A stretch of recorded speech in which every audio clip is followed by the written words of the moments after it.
My name is Pat Soldano, and I'm president of Family Enterprise USA and president of Policy and Taxation Group.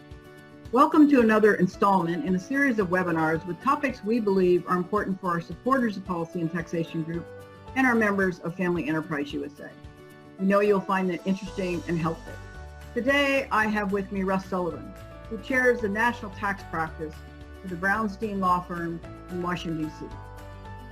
Russ, we've just concluded these two virtual political conventions.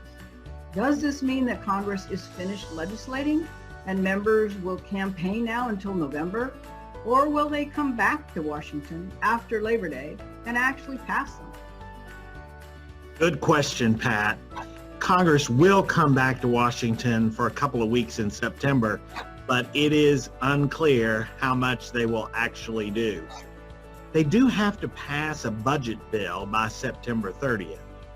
And both Democrats and Republicans say they want to sit down and negotiate a package of provisions to help families and businesses that are suffering during this pandemic. But they are no closer to reaching an agreement than when they left Washington in mid-August for those conventions. Get serious.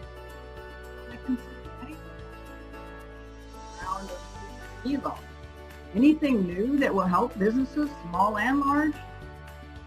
As a matter of fact, there is. During July, during the negotiations, the Senate Republicans put on the table a proposal that they call the Safe and Healthy Workplace Tax Credit. It is a tax credit equal to 50% of the qualified cleaning and protection expenses. Now, they said their goal here is to help businesses offset the increased costs that they are incurring to keep their workplace clean and to reconfigure it to do social distancing among their employees. They did put a maximum amount of expenditures that qualify on this credit.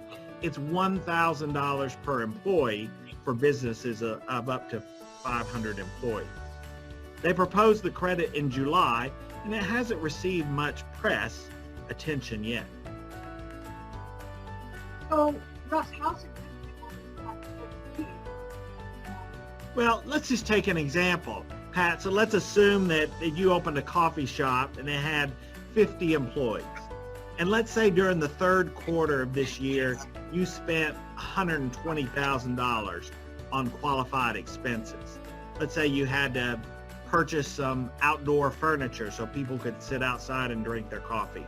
And you had additional cleaning supplies and a cleaning service who came in on weekends and did a thorough decontamination each weekend. If you spent $120,000 during the quarter, you multiply that times 50%, that's possible qualifying expenses of $60,000. However, since you have 50 employees, you multiply 50 times 1,000 to calculate your maximum credit.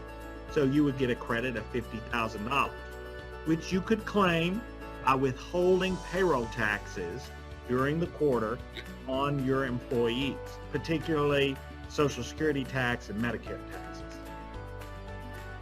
Okay, so this could be helpful. But what makes you think it's actually going to pass for us? Well, after Republicans proposed this, we began talking to Democrats. We talked to some Democratic senators, representatives, and a number of staff. And they told us they really liked this idea that Republicans had put on the table because it goes to the issue that they've been talking about, which is trying to eradicate and contain the virus. And once we get our society rid of the virus, the economy can come back in a faster measure. So Democrats kind of like it. So we think that if they actually reach an agreement, this provision will be included. Well, that sounds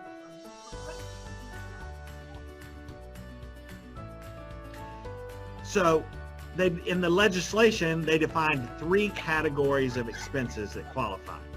The first one is the most logical: employee protection expenses. Expenses incurred to protect workers and customers. This could include the cost of testing for COVID-19, equipment such as masks, gloves, disinfectant, cleaning products, and services. The second category is reconfiguration expenses. So if you had to move furniture around or place plexiglass windows near your cashiers, those kind of expenses would qualify as well. And third, qualifying technology expenses. These would be for software or even hardware that help the company to monitor to the number of people, make sure that they are staying away from each other, and other technology to help keep the workplace or retail establishment safe. Okay, well finally, how would this here somehow refundable? Yes, the proposal that was put on the table did make the tax credit refundable in the same way that the employee retention tax credit is refundable. So first, the employers could withhold that Medicare and Social Security tax from what they otherwise would pass along to the IRS. But to the extent they had qualified expenses exceeding their employment taxes, they actually could file a claim for a refund, and the IRS would actually issue them a check. Okay, well thank you, Russ. To all of our supporters and members, please feel free to reach out directly to Russ at his email, which is rsullivan@hfs.com, and it will be on the screen, on the slide, so you can take it from there. Thank you to all of our Policy and Taxation Group supporters and our Family Enterprise USA members who are participating in this webinar. Thank you once again for your continued support year after year. We cannot accomplish our mission of either organization without your support. Thank you, Pat. Thank you, Russ.